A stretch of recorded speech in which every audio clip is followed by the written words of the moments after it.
नववर्ष के आगमन पर प्रभा के युवा नशे की गिरफ्त में न आए और इस दिन बच्चों के अंदर आत्मविश्वास का संचार हो, इसी मकसद के साथ हाँ यह संभव है परिवर्तन शिक्षा से समृद्धि की ओर, इस वृद्धवाक्य के साथ पूर्व महापौर सुधाकर सोनावने और पूर्व नगर सेविका रंजना सोनावने के माध्यम से रबाले वार्ड क्रमांक 19 और 20 के नागरिकों के लिए नए साल के आगमन की पूर्व संध्या मातोश्री अनुसया संभाजी सोनावने चैरिटेबल ट्रस्ट के माध्यम से 30वें क्रांति चौक वर्धापन दिन समारोह 2024 और प्रभा के गुणवंत विद्यार्थियों, खिलाड़ियों और नागरिकों के जाहिर सम्मान समारोह का आयोजन बड़े ही जोशो खरोश के साथ मान्यवर कांचीराम हिंदी विद्यालय में आयोजित किया गया, जहां इस कार्यक्रम में सुधाकर सोनावने और पूर्व नगर सेविका रंजना सोनावने के साथ मौजूद थी। पूर्व नगर सेविका डॉक्टर गौतमी सोनावने इस खास मौके पर मौजूद थे। रबाले के वरिष्ठ पुलिस अधिकारी सुनील कामले, जिनके हाथों से मेधावी छात्रों को सम्मानित कर उनकी हौसला अफजाई की गई। 32 साल की उम्र में एक व्यक्तिगत प्रसंग ने सुधाकर सोनावने को अंदर से झकझोर दिया था। उस दौर में सुधाकर सोनावने ने रबाले में पहले पुस्तकालय की शुरुआत कर उसे क्रांति चौक का नाम दिया और वहीं से उन्होंने संकल्प लिया कि हाँ यह संभव है परिवर्तन शिक्षा से समृद्धि की ओर।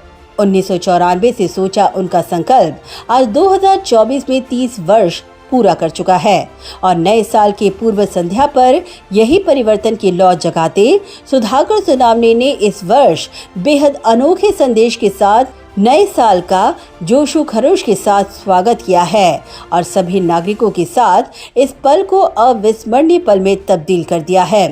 बता दें कि इस साल 10वीं और 12वीं कक्षा की अपनी प्रतिभा का परचम फहराने वाले महानगर पालिका स्कूल के गुणवंत छात्रों, वहीं राज्य व राष्ट्रीय स्तर पर रबाले परिसर का नाम गौरवान्वित करने वाले प्रतिभावान खिलाड़ियों का भी मान्यवरों के हाथों इस दौरान जाहिर सत्कार कर उनकी मेहनत को सलाम किया गया। वहीं कष्टकरी बस्ती में अपनी मेहनत के दम पर डिग्री और डिप्लोमा हासिल कर औरों के लिए प्रेरणा स्थान युवाओं को मान्यवरों के हाथों सम्मानित किया गया। वहीं अपनी बुद्धि और कौशल्य का परिचय देने वाले चेस प्रतियोगिता के साथ प्रतिभाशाली खिलाड़ियों का भी मान्यवरों के हाथों जाहिर सत्कार कर उनकी हौसला अफजाई की गई।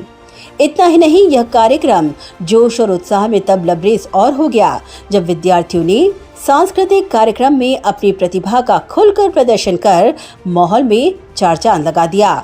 मीडिया से मुखातिब होते हुए सुधाकर सोनावने ने 30 वर्षों से चली आ रही परंपरा के पीछे का अपना मकसद बताते हुए कहा कि जो संकल्प किया आज वो पूरा हो रहा है और उसका समाधान उन्हें जीवन भर रहेगा।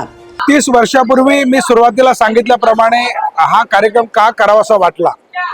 एक क्रांती चौक आहे, त्या ठिकाणी वर्तमानपत्र वाचनालय होतं आणि आम्हाला असं वाटलं की अरे का नको आपण ह्या गुणवंत विद्यार्थ्यांचा सत्कार करायला। जर एखादा माणूस खूप दारू पियत असेल आणि त्याच्याच घरातला एखादा मुलगा त्याला एखादं भाषण दिलं किंवा गाणं दिलं तर तो निदान तेवढ्या एका दिवसापुरता तरी आपण दारू पिण्यापासून वाचवू शकतो। आणि मी आपल्याला अभिमानाने सांगेल की अशी बरीच माणसं तुम्हाला त्या दिवशी दारू पिताना दिसली नाहीत। काही लोकांनी तर दारू सोडली आणि दारू असं नाही की 1 वर्ष सोडली आम्ही त्यांचा सत्कार केला, सलग 2 वर्ष ज्यांनी दारू सोडली त्यांचा आम्ही सत्कार केला। या कार्यक्रमाचा एक फायदा नाहीये, कित्येक फायदे आहेत। मुलांना प्रेरणा मिळतेच, परंतु या ठिकाणी हे जे कुटुंब आहेत ज्या आशाळभूत नजरेने या ठिकाणी राज्यकर्त्यांकडे किंवा समाज सुधारकांकडे पाहतात, त्यांना सगळ्यांना एक संदेश आहे की आपण या देशाच्या स्वातंत्र्याला खूप वर्ष झालेली नाही आहेत. या देशाची परंपरा हजारो वर्षाची आहे, परंतु स्वातंत्र्याची आणि लोकशाहीची परंपरा फक्त 78 वर्षाची आहे. आणि ह्या 78 वर्षामध्ये आम्ही आमच्या लोकशाहीला खिळखिळीत होताना पाहतोय.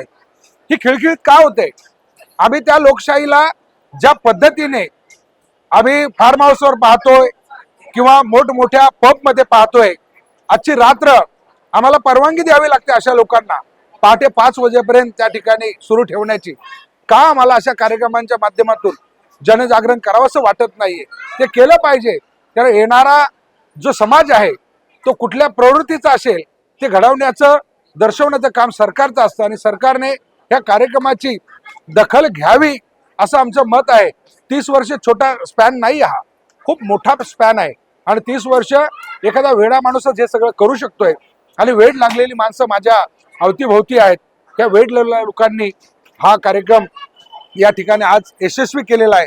भविष्यात देखील करतील.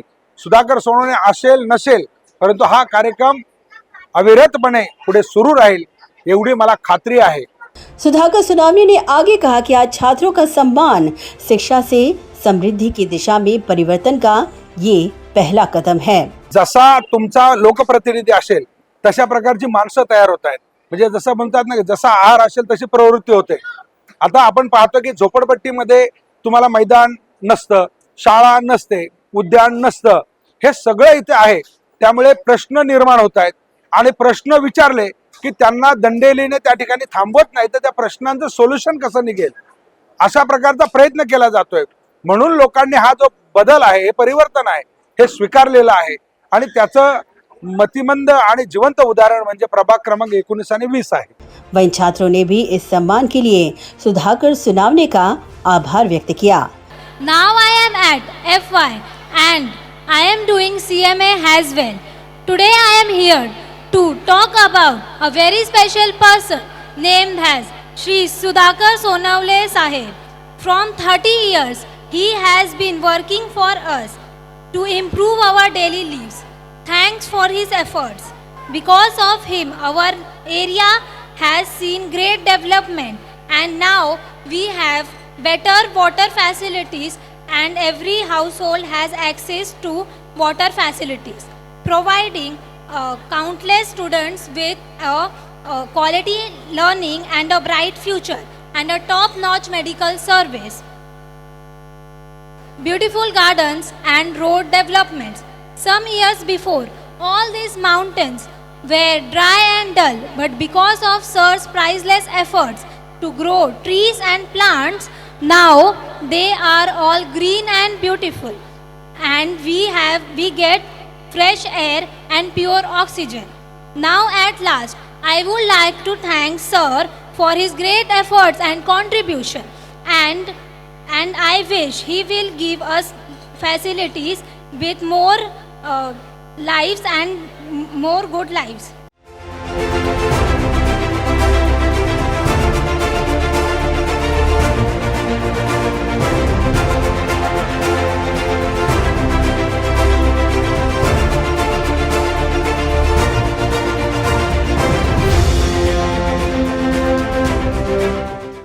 ब्यूरो रिपोर्ट, नवीन नेटवर्क.